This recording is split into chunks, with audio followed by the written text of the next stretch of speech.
All right. Hello. Hello, Okay, we everybody. are on. We're on. I You want didn't to hit the check and music? see how many views we got on YouTube, but I think I did put it up there last week. Okay, we should So post the link on Facebook or any social media just so it's out there. yeah, It's up to I'm you. not always. Yeah, I will do that. I wasn't saying yeah as I thought it was a bad idea. I was saying yeah as of my follow through.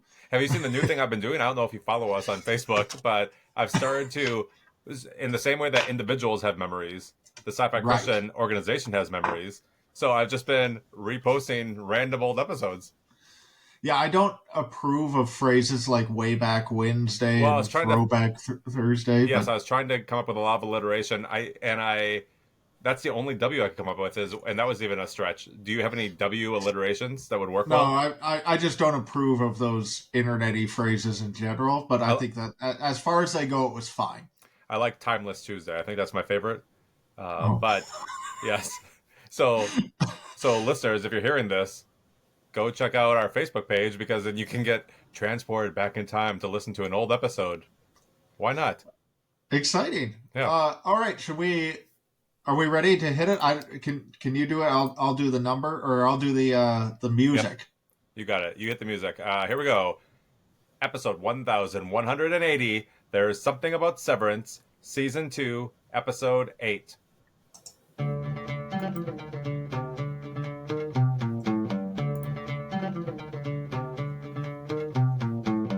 Welcome to the Sci-Fi Christian, bringing you theology at warp speed. I'm Ben Anderson.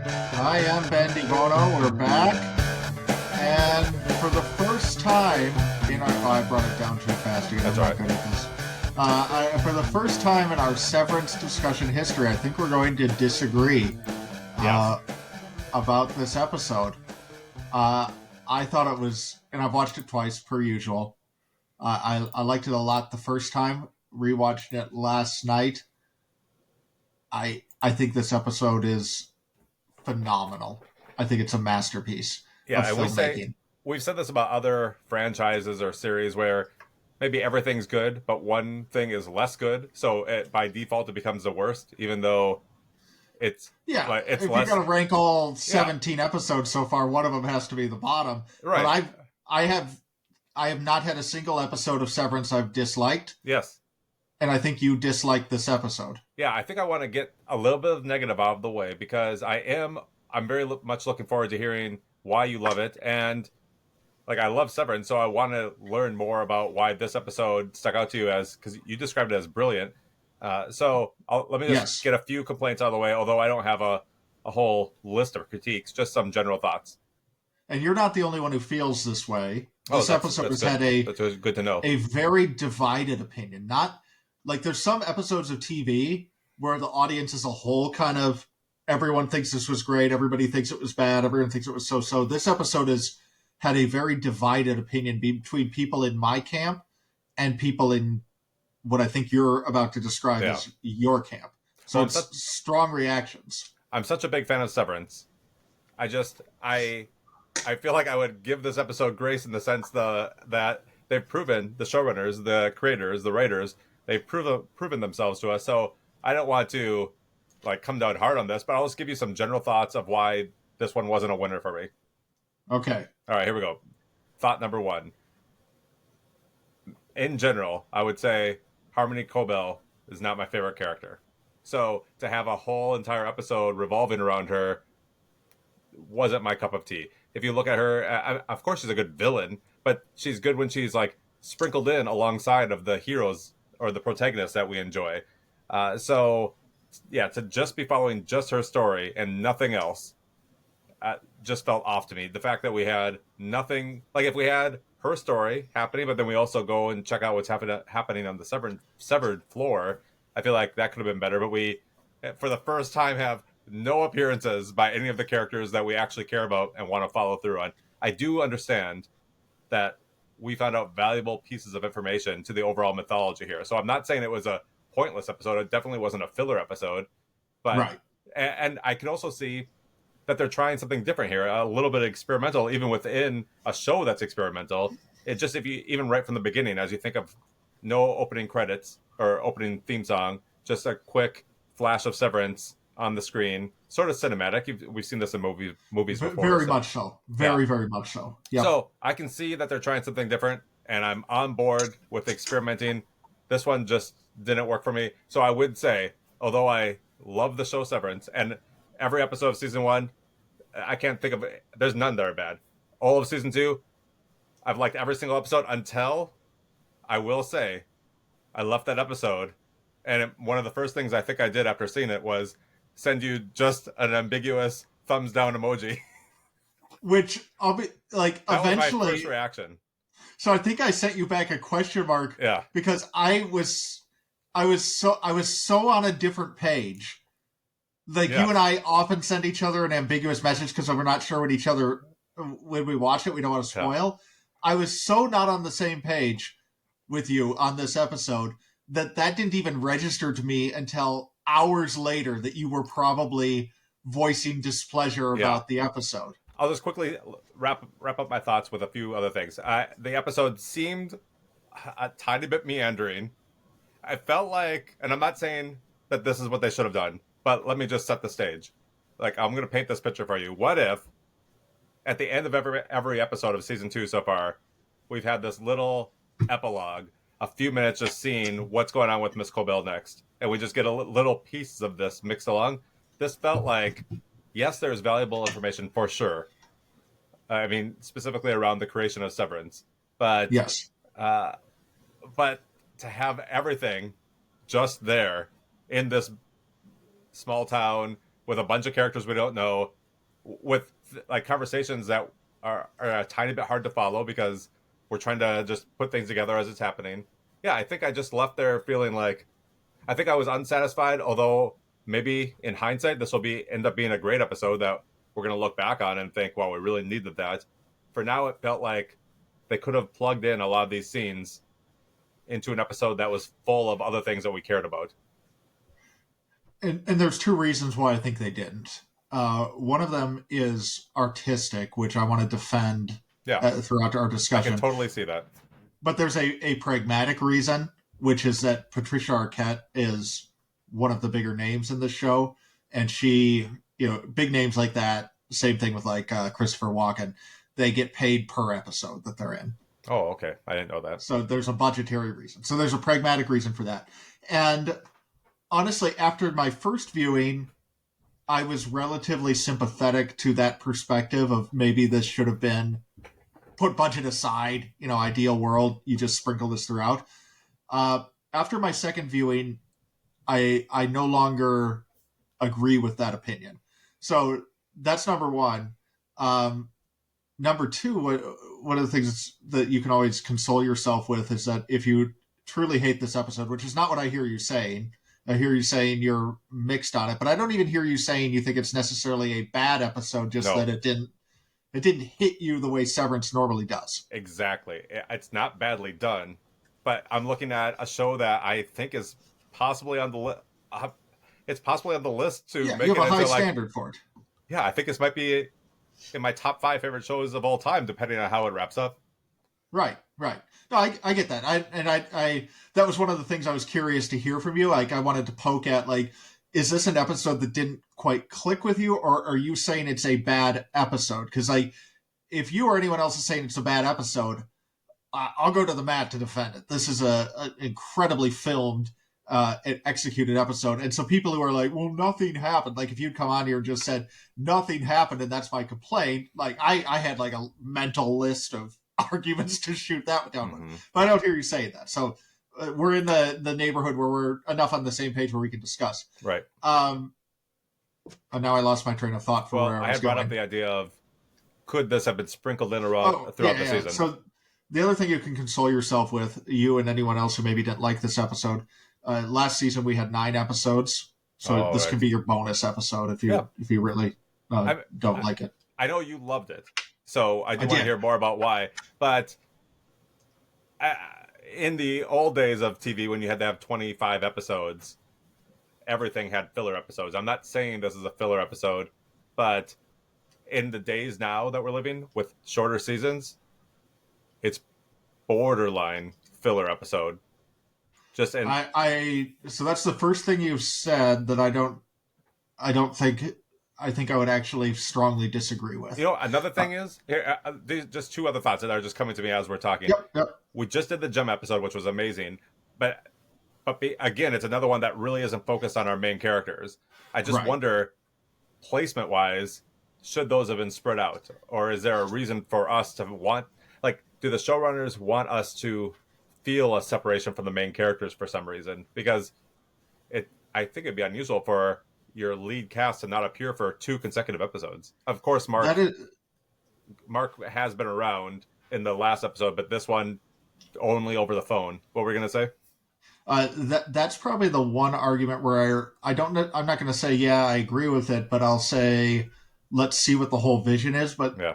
there is a pacing argument that I do think has some merit for the pacing of the season. Yeah. Should they have done 2 side episodes, not side as in unimportant, but side as in away from the main track back to back? Mm-hmm. I think there's a valid question to be had there. So before I talk about the content of the episode, I want to give you my meta level, like why this resonated with me so much beyond Okay. just any of the content of the actual episode. So I've mentioned Twin Peaks a number of times in this, and Twin Peaks: The Return. Uh, I love the whole show, but in addition to the show itself, I love the experience of watching it. And what I mean by that is that when The Return was on live, 18 episodes, and every single week there was this sense of, I have no idea what we're going to get. It could be anything. We're going to end an episode with a guy sweeping for 5 minutes. We're Right. going to have this weird black and white episode in the middle of the season that feels more like 2001. It's like early on in the return, everybody was antsy about Dougie Jones because we wanted Cooper back, and then Mm-hmm. eventually you just sort of roll with it, and it was this incredible viewing experience of just putting aside my own wants and expectations as a viewer and just being like, all right, David Lynch, whatever you want, I'm here for. If you want to have a whole episode of the guy sweeping, I'm just here for it. And it finally clicked for me about 10-15 minutes into this episode that no other show has made me feel that way until season 2 of Severance. And Yeah. not to take anything away from season 1, but this season of Severance is the first time since Twin Peaks: The Return that I have ever had that feeling of, I have no clue what next week is going to be, but I'm just totally on board with it. Yeah, I agree with that. Totally on board with it. Right. So I love that. I think that, though, to talk about the content of this episode is the opposite of filler. And here's what I mean by that. This episode contextualizes and recontextualizes almost everything that we have seen on this show to date. And I'm not just talking about the mythology drops. I mean, those are great. Like, obviously, Cabell invented Severance. That's huge. But more thematically than that. So I just wrote down a handful of contrasts that I see. And the first one is, like, when we think about Severance, part of the charm is this very sterile corporate facade that is hiding the mask of something we know is deeply evil with the Kier cult and Lumen as a whole. And this episode, like, the way this town is shot, it's first of all, it feels very real. I don't know if you've ever driven, like for me, the comparison point was driving through reservation areas in South Dakota or something. If you've ever driven in that part of the country, you see like this poverty that your brain just can't wrap its head around. Like, just there's a level of devastation, and people live here and you can't quite put your head around it. And this town caught that, a very different feel, of course, being a coastal city and everything, but it caught that feel for me. And it's in such sharp contrast to the rest of the show while still fitting the overall aesthetic. And it's the second viewing is when it clicked for me. This is what happens in Lumen's wake.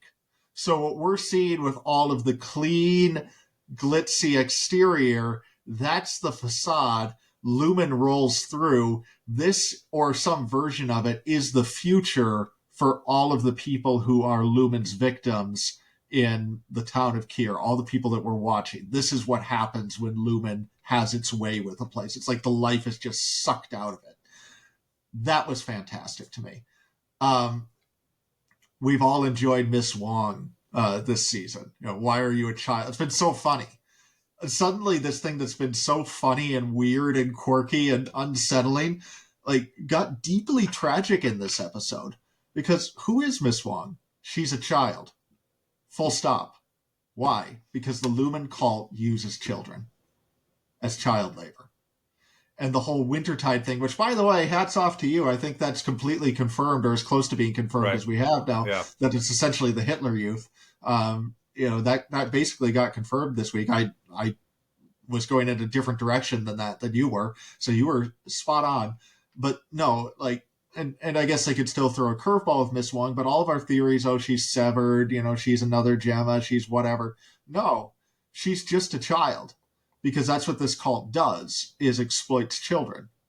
And so, like, the whole thing, like, this whole conversation that Cobell and Hampton are having outside the factory, which you really have to watch twice to get. Like, there's a whole backstory that's being given to us, but not through an exposition dump, but by putting together the pieces of this conversation and reading between the lines and context and everything. And you realize, like, both of these people were victims of child labor. And it even goes a step further. Like, why did Cobell create Severance? It was to deal with the pain she was experiencing as being an exploited and abused child by this cult. It's like, oh, suddenly all those quirky, funny elements are still quirky and funny, and they work on a satirical level, but, like, this got dark and this got unsettling, so you have that contrast. Yeah, after just one viewing, I did not put that together. Of course, I understood that she created Severance, but I didn't understand her motivation until you just made it plain for me. Yeah, and, like, you really see it even in the ether stuff, which is this version of Severance, kind of Severance V1, if you will, of ether. It doesn't sever people, but it takes away the pain. And so it's like the addiction that this town is now dealing with as a result of the pain and suffering that Lumen and the Kier cult inflicted on them. And that whatever this factory was, they refer to it as an ether factory at one point. But Cobell and Hampton and the other victims of it are escaping into drugs. And you remember what Cobell says? She says, I haven't used this since I was 8. These are children using drugs to escape the misery of their existence. Like, that's what's going on here. And so this is like full mask off Lumen in a way we haven't seen yet. I also, another contrast that I really, really appreciated. Like, up until this point, we've talked about the Kier cult in terms of Mormonism and Scientology, but it's really been presented to us as sort of a techno corporate cult. Obviously, they're doing this high tech Severance chip and everything, and it's a corporate satire. I really like that in this episode, they again mask off. You have this folk pagan religion behind it. The fact that Sissy's house doesn't have electricity is such a wonderful, wonderful feature. Though she has a phone somehow, but she doesn't have electricity. And even just quick aside, the cinematography in this episode, the scene when Hampton comes in holding the lantern, is so well shot. It reminded me of Barry Lyndon with the candlelit scenes and everything in that. I don't know for sure that it was with that same rigor, but it had that feel of it to me, of like you're watching something you don't usually see with cinematography. The second time through, I was pausing and rewinding when Cobell is going through Sissy's room looking for the key, because there's all this weird stuff. Of course, you have the little idol figurine things of the Four Tempers, and then you have like these banners up, and it really brought in kind of a midsummer vibe to me, Wicker Man type thing of the folk cult. And so, to me, the biggest takeaway of this, and I want to go through a lot of stuff from the episode, keep an eye on the clock, of course, because I know you have a hard stop, but a lot of what this brought in was this feel of we're now watching behind the scenes of the nonsense that the Lumen cult puts out there, and what you see is just devastating. Okay, so very, very rich from that perspective. We've been The calling it the other, Lumen cult, but do we know for sure if they're in this world? Does it exist as a viable religion, or it seems pretty powerful and um, widespread. I think that Sissy's dialogue seems to indicate that Sissy's not a Lumen employee. She is a follower of the Nine. Like, Hmm. Sissy's Do we a know what that great is? character. No. Well, there's a theory on it. Like, there's been 8 Lumen CEOs, the Egan family. Okay, yeah. And so maybe the ninth is like some promised one. I don't know. We'll see how all that goes. But, you know, that's again, it's like this is the cult without the company, and that to me was really, really good. Uh, Another great thing thematically that this did, and I'm jumping around a little bit in the episode, but and I didn't catch this at first, but you have the whole or let me back up. This season especially has really been playing with the theme of grief as something that humans naturally want to avoid, hence Severance. We already put those pieces together with this episode, but that grief is also the catalyst for growth. Like we talked about that a little bit in light of the last episode of like the suffering is the catalyst for growth. And that was like the quote I read at the end of last episode from the death of Ivan Ilyich, is that suffering is where human transformation occurs. And that's a really deep and profound idea. And this episode had the show go there in a way that it has danced around but hasn't hit on quite as much. And it's hard to catch. It's very, very subtle in the episode. So we of course have the scene where Cobell goes up to her mother's room, and there's like this ye old timey iron lung, respiratory machine, which I love that the technology's even older than that. Remind me to come back to the technology. I have a thought on that. But one of the things I didn't notice at first, or noticed and didn't register, is that there's a decanter there that has liquid in it, has ether in it. And so Cobell's mother, as she's going through her final suffering, is also having ether, which we know is used as an escape from pain and suffering.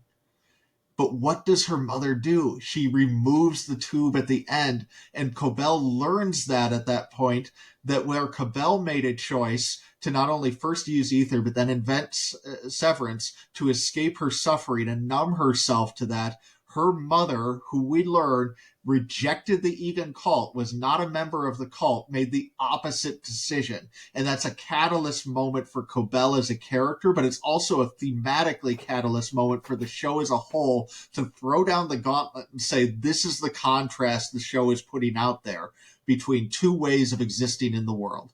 One where it is about the avoidance of suffering because it sucks, and one is about the embracing of suffering because that's what it means to be human. And that is the clearest we have gotten that message in this show, and it's incredible. It's just incredible.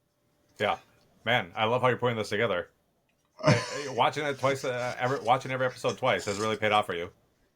Especially these last 2 weeks. Especially these last 2 weeks, because they've been such unique episodes with that. So the thing about technology I was going to say is that we've commented a lot about how the technological ambiguity of the show, and I've said that, like, I don't think it's a clue that the cars are old and they have smartphones. It's just part of the aesthetic of the show, and I still think that, but with maybe an added bit, a little bit added onto it. So here's what I would add onto it after this episode. In this episode, nothing about the cars feels out of place. Like, everything fits, and so it's just driving home the devastation that Lumen not only wrecked this town, it left it in the past, and so that's something for, I think that's thematically rich as well. And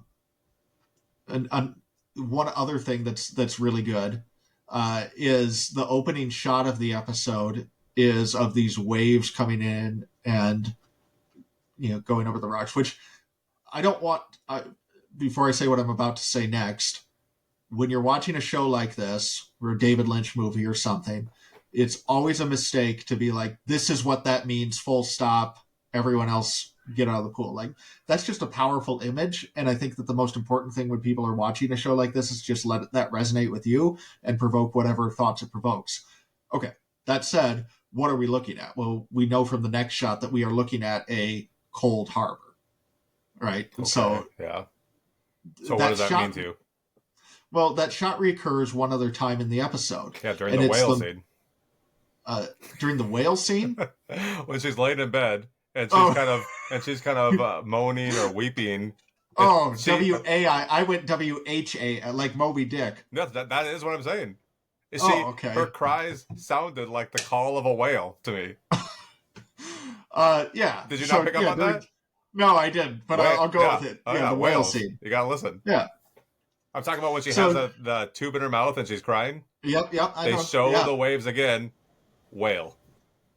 Because that's the moment of her suffering. Like, she's experiencing this suffering she's put aside for so long. I don't want to say we know, but we strongly suspect that whatever Cold Harbor winds up being, it's going to have something to do with suffering. And so the symbolism of a cold harbor bringing Cobell's suffering home to her is really just fantastic. Hey, before you move on, I see you looking at all your notes. Let me just ask you something else. Or I'll bring up something you talked with me about off the air. So in this episode, we've been talking about the 9 and are they the CEOs? Well, you found out through somebody online that the outfits that Gemma was wearing reflect back on some of the past CEOs. Yes. Do you want to talk about that? Yeah, I don't know what it means, but yes. So they had the whole thing in Chikai Bardo where Gemma has to put on different outfits to go to different rooms, and she's dressed in ways that look like, some of the pictures we've seen of the previous CEOs and/or women of Lumen. I have no idea what that means. I think it means something, but I just love that detail. Yeah, it's interesting. You seem to indicate offline that you thought it had something to do with more of the resurrection technology. Probably. But I don't know. There's a part of me that, like, I'm enjoying all the theorizing, but there's a part of me that's just, no, like, just go with whatever it is. Who cares? They're going to pull a David Lynch and it's going to end with somebody screaming and that'll be the last shot without any explanation. Speaking of the last shot, during their official podcast this week, Jimmy Kimmel was a guest, and he's a well-known Lost fan. And so he said that at some point in the middle of the show, the showrunners said, we do know how it's going to end, and if you want, we'll write it down on an envelope that you can open when the show is complete. But he was worried that he wouldn't be able to keep himself from opening it, so he decided not to do it. But they would later reveal that I don't know the details of the story, but basically they did have the last shot in mind years earlier. So while he's on the podcast, he asked Ben Stiller, do you know how the show ends? And Ben Stiller said, yes, we know how it ends, but the journey to get there, it's a little bit up for grabs. Yeah, which feels right. Yeah. Yeah. Maybe it'll be like Lost, where the first shot mirrors the last one. Heli on a table. Who are you? No, is that who are you? Yeah. Yeah. Okay, so I've covered a lot of my notes, but let me just kind of hit on things throughout this. So we have the whole, I really like when she first goes into the diner with Hampton, and Cobell says, the town is older than I remember, frailer. Then his response is this, obviously not his words, but this recited corporate jargon from Lumen. Like, the disdain that all of these people in this town have for Lumen, except for Sissy, is just palpable. And then the fact that they all hate Sissy is also great. One of the things that's really interesting that I don't know quite what to think of, but I have a little bit of a theory of, is they refer to the mill as an ether mill, and it's implied, not implied, but as stated without somebody coming right out and saying property of Lumen, that this was a Lumen run mill that the children were working at. But then Sissy also indicates that there's a prohibition on, using or using ether, or seems to imply she doesn't use it. Kier doesn't approve of it, that type of thing. I forget exactly what she says. And then pair that with Cabell's comment about how she hasn't used ether since she was 8, which seems to be about the time she would have been recruited into advancement in the Lumen cult. Like, is there something where we're going to make this drug, but it's not for those on the inside? I don't know. Okay. Yeah. But it's fantastic. We know that ether, in addition to the addiction, it also is causing lungs problems. We see that with Hampton has a line of dialogue about that. We have the one lady who's sitting there with the oxygen, breathing apparatus on. So it's not good for them. One of the things I loved when we get to Sissy's house is, in addition to the lack of electricity, is the way her dialogue is shifted. We've gotten like tastes of this a little bit with some of the other characters, but she's using "whoa" a lot in dialogue. Like, you really get the sense that this is somebody who has lived. She is as fully immersed into whatever this thing is as anyone else is. And she says so many weird things that are just without context that I love, because they are things that we could just sink our teeth into. So she says about Cobell's mother's room, that room stays shut until all who remember her sit with Kier. Yeah, why? What? Yeah. Right, why? What's that about the religion? We have our little idols in her room. I'll send you the picture I was talking about of the banner that I see up there. It kind of has like a folklore mythology. There's a tree in it. There seems to be kind of not a satyr, but more of like a angelic type of creature behind it. It feels very pagan, and I think that's all very much intentional. And then she says also about her sister, if only she had been a believer, perhaps she would have found solace in the 9. So that's the quote I was referring to earlier. I thought there was another. It's all great. I thought there was something about her house being near the 9 or something like that. Is it something like her Cobell's friend from the diner? I thought he said something about she's out by the 9 or something like that. I don't recall that line. I might be remembering that wrong. So Sissy's dialogue, though, I want to park on that for just a second, because this is another great thing that recontextualizes other parts of the show. We've seen other characters, notably the Lumen employees, Milchick, Natalie, Helena, Drummond, all slip into what we might call Lumen speak, which is, it sort of felt like a version of corporate dialogue, corporate jargon and all of that. And I think that it is functioning as a satire of that to some degree. But I think that we get an added layer to that in the character of Sissy, and that we see, no, she's not part of the corporation, but she's fully immersed in this as well. It's the cult-like aspect more than anything else. And what's great about that is that one of the implications you can tease out of this episode is that everyone else we've seen, Milchick, Natalie, who's a true believer, they all, I think this is heavily implied, and I'm going to go with it until we're told otherwise, all of them come from a town like Salt's Neck. Like, these stories are all over the place, everywhere. Towns like this that have had the Kier cult run through, they're recruiting children. Milchick was likely a child as well who got sucked up into the Kier cult. All of Drummond, all of these guys. Maybe that's why Drummond is calling Egan father.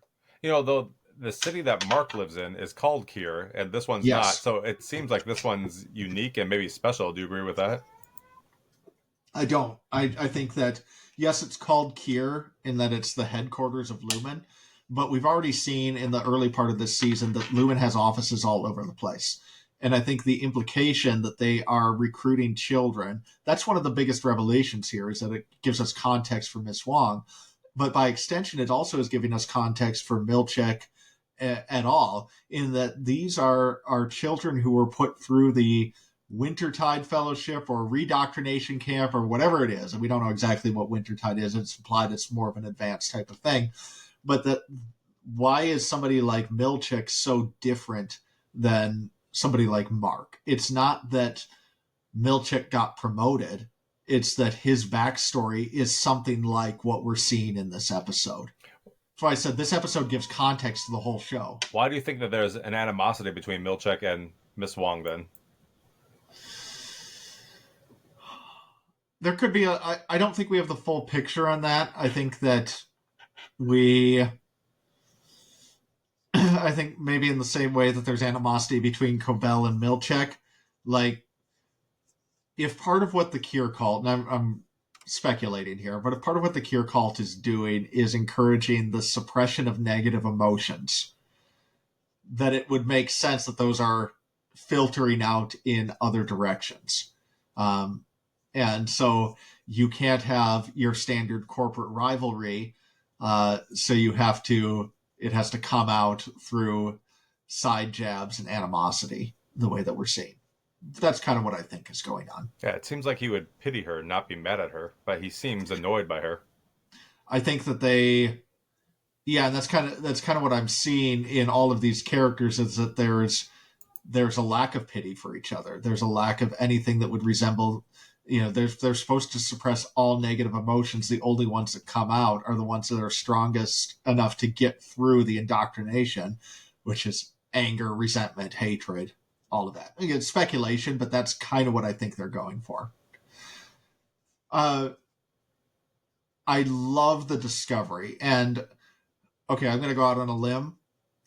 I could be reading way, way, way too much into the symbolism of where they find the yearbook and the notes and everything. Well, the symbolism of the notes themselves being in the head of Jay Megan is, great. Like she's stealing her work back out of his head. In addition to it being placed roughly where the Severance, chip would be. So that's a great point too. Yes, I love that. Yes, it's so good. But I'm going to say that what we're seeing is a reverse Plato's Cave. So if Plato's Cave is, the fake world, and then you have to go outside to see reality, here we have all the fake stuff out here, and it's in reality is where the truth is. So I think I think it's intentional that the notes are hidden inside a cave, and she has to get that there. I love the grief that Cobell is experiencing as she's going, like she stops and looks at this notebook, and it's a small moment. It's not, or the yearbook, it's not what she's looking for, but it's like, again, after her moment, the whale scene, after the whale scene, like Cobell is experiencing all this suppressed grief and emotion from her childhood for the first time, and we're watching it play out. It's just incredible. Were there any clues or interesting tidbits that you saw in the yearbook? No, and I haven't seen, usually if there's something really good, people will post it online. I did see something that, like, there's a few Easter eggs. If you pause as she's flipping through, like, her scientific notes, that there's something about goats in there or something like that. But I'm sure I let Reddit do all my heavy lifting on that stuff. I don't have time to go frame by frame through. I too didn't say anything about goats. Yes. So then the last dialogue from Sissy is all great. So she says there was no town before the factory. So Sissy, she has an inverse version of this where Lumen saved the town, even though the entirety of the episode, everything we've seen is telling us exactly the opposite. And then the closing dialogue between her and Cobell is so tragic and cultish and everything. Your mother was a coward, more sick in the mind than in the body.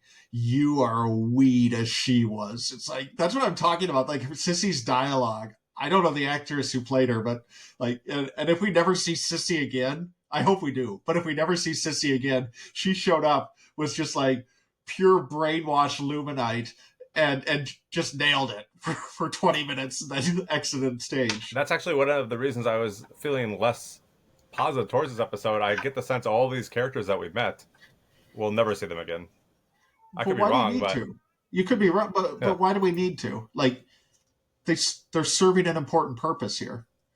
Maybe Hampton dies in the confrontation with whoever's coming, and if he does, if this is all we get of Hampton, boy, does he get a great closing line, and I'll censor it, but come tame these tempers, a-holes. Like, oh, that's so good. That's so good. Okay, the last part of this episode is the phone call with Devin. She finally picks up, and I just love that.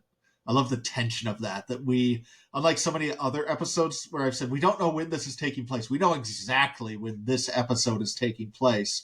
And boy, is it intense, not knowing what's going on with Mark, and like Devin's calling and calling and calling. So she picks up, and I love Cobell's reaction about when she finds out they've been working with Ragavi. She hasn't killed him yet, because it was like, oh, all the things we've been pointing out aren't just little jokes from the show, because the show could have gone in that direction. Like, Ragavi actually knows what she's doing, but yet she keeps her medical supplies in a plastic crate and is toting them around. Yeah. It's like, based on what Cobell said, Ragavi does not know what she's doing. I mean, she must be somewhat skilled. She worked for Lumen, but maybe she's not as skilled without the machinery. Like, she needs exactly. Lumen's machines. Ragavi has an inflated sense of her abilities, and the sense you got in that moment was, oh, Mark is this close, and I'm holding up my fingers very closely together for those listening only, to going the way of Petey because of Ragavi. Like, we didn't appreciate the danger that he was in. I was treated it as a joke, and it is funny when she's like, I'm better at it this time. And it's like, but you've only done this once and the person died. Like, it's still funny, but there's a level of tension there that's now retroactively infused into the earlier part of the season. And then before we move on from there, I had speculated that they would not call Cobell, because it seems like, he had woken up, maybe things were resolving. You thought, no, they're definitely going to call her. This is how she comes back on the show. Okay, so you're right there. But why? Why would, because Mark's awake at this point, so why would he want to involve her? Unless maybe they are worried that he's dying. We don't know what's happening, though. We know he's awake, but we could come back next week and he could have been shifting in and out of realities. Yeah. Like, he could be in pretty rough shape. So are you seeing her as all in on the good side at this point? If I am interpreting not just the plot points, but the themes of this episode correct, Cobell is all in. And I love the way this episode ends, where Mark gets on the phone with her, and we get like 2 seconds of Adam Scott's voice. Tell me everything. Cut to credits, and like the music, I don't know the song, but it's like game on. Here we go. And by the way, we didn't have the intro in this episode, but one of the pieces of symbolism is Cobell holding Mark's head in the intro. Oh, it's so good. It's so good. It's all coming together. So next week, that's my defense of this episode. No, I mean, I like we said at the beginning, I didn't hate it, but it definitely is my least favorite of everything we've seen so far. I'm happy to hear from you some things to appreciate more about it. And next week, penultimate episode. I mean, this is it. It's ramping up, and then, man, I hope it's just a 1-year wait and not a multi-year wait again. So I completely agree. I do think we'll get back to more of the standard plot next week, but boy, would it be funny if they just did a third side episode to mess with everybody. Like, who could it be? Irv? I mean, no, like, he's too in. They've used 2 characters who are pretty much totally on the outside. It's just Devin, or not Devin. It's the Keir family. What if it's just the Keir family? Yeah, or it's outside Dylan going through his life watching his kids. They could do, I bet there'll be an episode someday where we see a history of those Keir CEOs. I could see it. Totally. So my hope for people, for you and for people who are in your boat where, okay, this episode wasn't your cup of tea. Number one, anybody, not you, but anybody was coming in saying this was a bad episode. I hope I've convinced you it's not. And number two, because it's not, this was a supremely well done episode, even if, you don't like the placement of the season or just didn't resonate, whatever. But I also hope for people who are in your boat that you can actually appreciate what they are doing in this episode, because it's incredibly important to the themes and the plot of the show. This is, anybody who says this is a wasted episode doesn't know what they're talking about. Like, that's just a bad opinion. What do you think of the argument that they could have given us all of this sprinkled in throughout the season? So, okay, I'm glad you came back to that. So I mentioned 2 reasons why they didn't do that. Number one was the Patricia Arquette budget thing. The other reason is that there is something about just having to sit in this world without relief. And people might not like that. That might be part of why this isn't resonating with people as much. But that, like, the Salt's Neck is an unpleasant place to be. This is not a fun episode. And so the fact that the filmmakers are making you sit in that is thematically important. I don't think this episode is as powerful if we're getting it in 5-10 minute increments throughout the rest of the season. Yeah. Okay. I think I see that. All right. Well, Yeah, that's it. so I think that's it for this episode. turn that thumbs down upside down, or at least neutral, because this is not a thumbs down episode. This is another Severance masterpiece, just one that might be less accessible than so many of the others. I could see that. All right, Ben, you've got the music, so you're going to have to hit that music. All right. Listeners, I'm not good at it, everyone. In 1 week, Ben and I will be back together face-to-face in person, so we won't have the video. But thanks for joining us here over the last few weeks as we've been virtual, and you can get these YouTube videos, and just enjoying a great show. I agree. 2 more weeks to go. All right, listeners, that's all from here. I'm Matt Anderson. I'm Ben DeBono. And we're the Cyber Grizzlies. Signing off. Bye-bye. Do you like that I kept the hat this week? My hair wasn't even that messy, but I was like, I'm a hat guy now, so I have to keep the hat. I just assumed that your hair was messed up again, and so you just went back to the hat trick.